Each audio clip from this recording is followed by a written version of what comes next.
Hello everybody, this is HG Shaves here. I'm back with another video.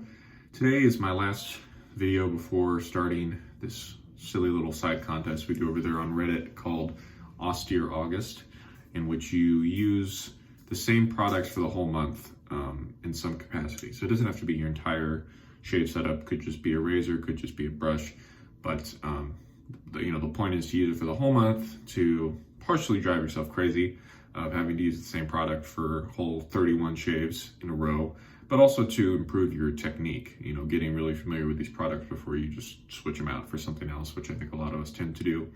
And I'm looking forward to it. So the next video after this will have something to do with that for sure. So in honor of this being my last shave of July, I thought I'd do kind of a special shave for you all. And I couldn't think of a more special shave to do than one involving the fine people in South Africa. South Africa is a very special place to me. My wife's family is all from there. She's from there, and I was lucky to be able to go and see the country with my own eyes in December, and it's just extremely, just so much natural beauty there, unlike anything I've ever seen and anything I probably ever will see. I mean, it's just a great place. And of course, this is a shaving channel, so I must tell you that, of course, they do have a kind of small artisan shaving scene there, believe it or not. It's obviously not as big as what we have here in the US, but still there are some great people who are doing their part to share the love, share the good news of the traditional shave. So let's just get right into the gear I'm going to be using today. First up, this Black Eagle brush. These are made by Bradley over there, who is based out of Johannesburg, South Africa. It's got the name on the front and exclusive badger, handmade in South Africa on the back. I've only seen one other video on YouTube of somebody using this brush, and that was Rudd's. Red Shaves. Looks like somebody sent him to try out. A common thread with Black Eagle and Bundubeard, who I'll be getting to in just a sec, is they really like to pay tribute to that beautiful landscape that South Africa has, and Africa in general. So this is what Bradley calls the buffalo shape. It's got these two rings here in the middle, which are meant to symbolize the buffalo's two horns, like an African buffalo, not a buffalo like you would see here in Wyoming or something. And this is just a really stunning black handle. I believe it's resin. I don't think it's ebonite. But you ask any of the brush makers here about making a black resin brush and being able to polish it like this, they'll tell you that it's extremely difficult. And I really enjoyed using this so far. This is his HT2 knot, hand-tied 2. I'm going to link to Black Eagle's site down below. He has a really nice site in that he tells you about all of the previous brush knots that he used to put in these. This is the newest knot, but he's only been doing brushes since 2018, but he has a really nice history there on his site where you can learn about all the different knots that he did use at one point. And I think it's a helpful thing if you ever trade for one of these on the buy-sell trade forums, because these are very difficult to get. It's useful to be able to go back and reference and see what Bradley himself said about each knot and each handle too. I mean, it's a great site. So go ahead and check out Bradley's site if you'd like Black Eagle. And I'm gonna go ahead and drop this in some warm water here. This thing can absorb a lot of water. Now then, I did mention Bundubeard, and we have today Bundubeard's newest soap called the Gentle Giant. I don't believe he has released this to the public yet, just sent this to a few individuals. We got a nice side label there, tells you that it's the Gentle Giant.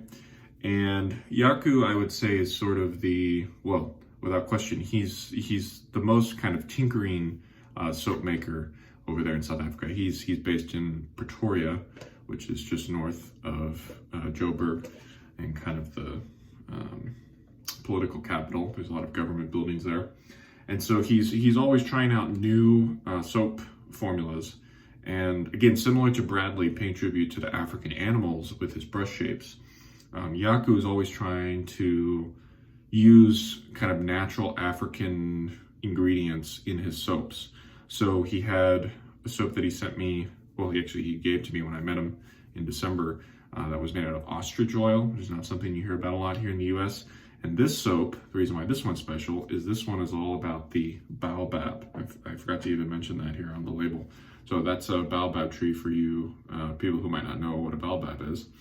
And here's a picture of the baobab in the modern Lion King. Check it out. And then here is a picture of a baobab in real life, and as far as I know, that is a regular sized elephant. So check out how big that tree is. So that's the baobab, and it's been used in cosmetics. The baobab oil, I believe, has been used in cosmetics for a number of years, and it's not, totally brand new, but in this ingredients list, it's quite something. He's got beeswax, honey, pollen, avocado, sunflower oil, baobab powder, and then he's got a couple clays and some glycerin in there to kind of hold the soap together. In terms of the scent on this, it's just a very kind of sweet, citrusy, fruity with maybe a little bit of woods in the back. But generally very sweet, and I don't think anybody would be like offended by this. I think it's a nice sweet scent for summertime.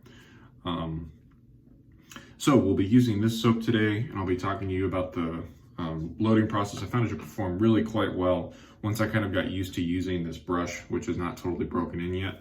Once I figured out how to kind of load enough soap, this has been a very actually nice formula, nice soap formula for me. For the razor today, I'm going to be using this British flat bottom new, and this is one of the Minora branded razors that then got bought out by Gillette. And in there, of course, I have to use a Gillette Minora. These are the newest branding of the packaging, like that. The old ones look like this. They used to say platinum on them. Now they just say Gillette Minora, and the coloring is a little different too. So anyway, but these are very good blades made in Russia at the Gillette factory there, and then they're imported into South Africa. Okay, so that's enough talk. I'm going to go ahead and get my face wet and start lathering the soap and bring you back in just a sec. All right, so after about a minute load, this is kind of what we got on the brush, kind of a dense paste with a little bit of bubble in there, and there's a lot of bubble on the soap itself. I found that it doesn't really proto-lather up like some of the modern artisan soaps do, which that's okay, but it just seems like with this brush, all the soap in the water just goes right into it, and so it's not going to leave a bunch of it on the soap itself. So I'm just adding some water to the top of the brush, and now I'm going to go into a face lather.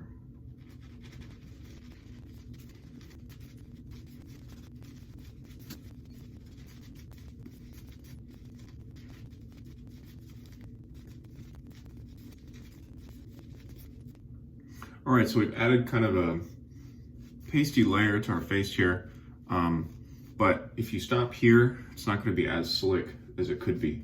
So now we're going to start gradually adding water to the brush and working that in.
In regards to working with the soap, you can overwater it a bit. I did that way too much the first day. I just put in too much water at the start and kept adding.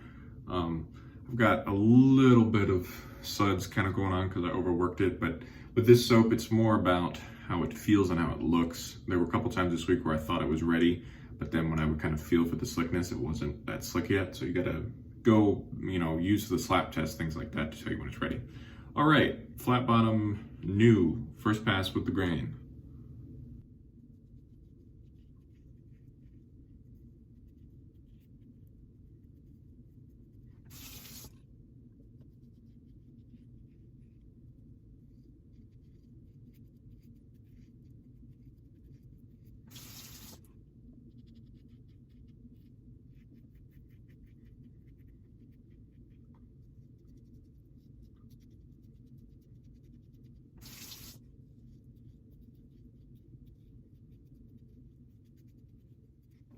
All right, first pass done.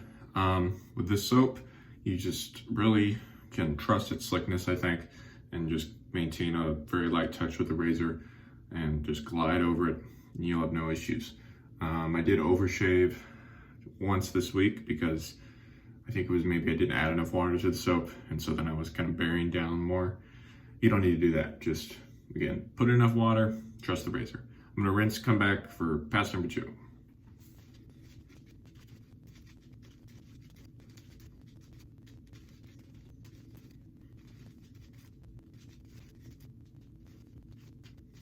All right, second pass against and across the grain.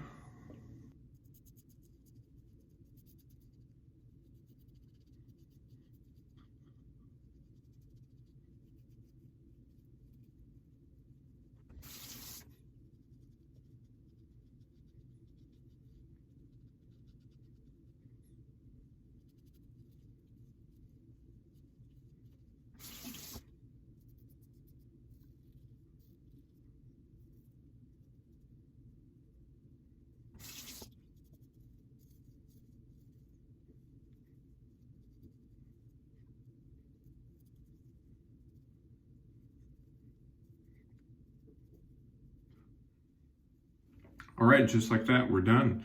Very nice, close shave. This razor took care of 2 days growth, no problem. And the soap held up, I think I did add in a little bit too much water, but it doesn't matter. Well, not that it doesn't matter, but I'd say with this soap and this razor, in my experiences this week, you'd rather have too much water in it than not enough. So with that said, I'm gonna rinse, come back and talk to you over post-shave.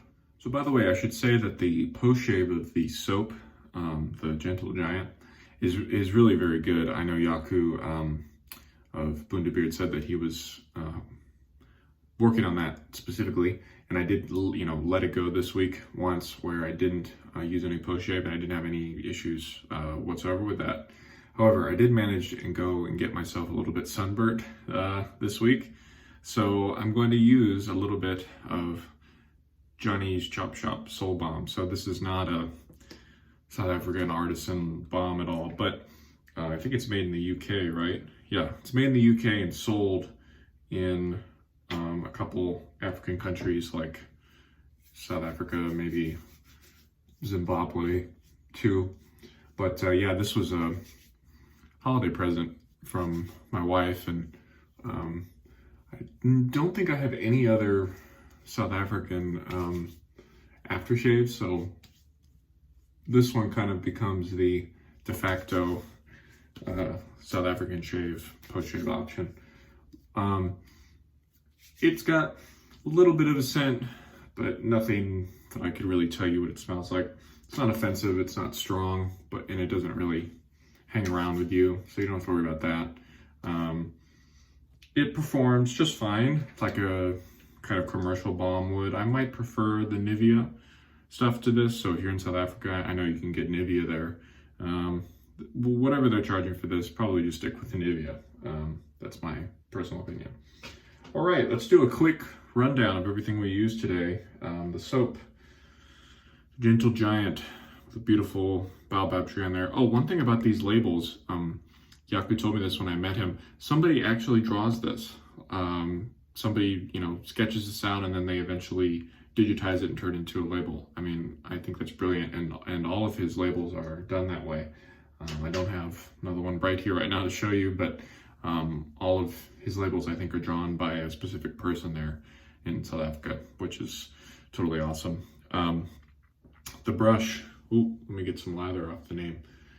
The Black Eagle Buffalo Shape HT2 knot.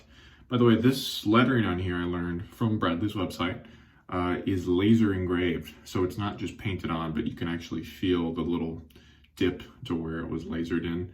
And he doesn't explicitly say this on his site, but I kind of read between the lines, and he said basically something to the effect of like, if you ever have a problem with your letters falling off, let me know and I'll laser it back in. So that's cool.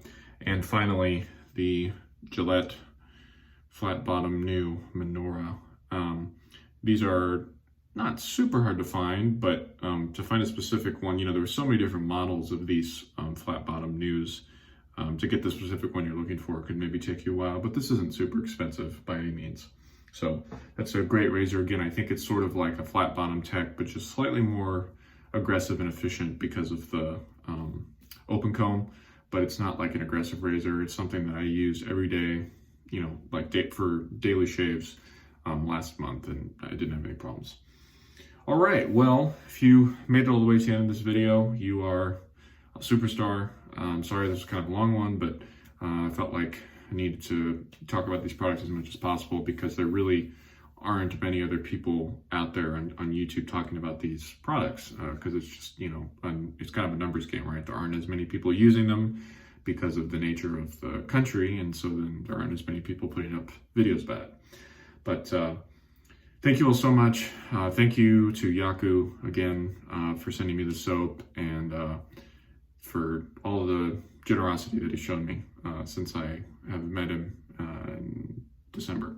So I hope you all are staying well, staying safe, and if you have any suggestions for topic videos during Austere August, feel free to leave them down below. Again, I'm going to try not to talk about the gear too much during my shave videos for the month of August. I'm going to try and talk about other things because the gear in theory isn't changing that much. So if you have any suggestions for things you'd like to hear me ramble on about, feel free to leave that below. Okay, this has been HG Shaves. Thank you for watching. See you next time. Bye-bye.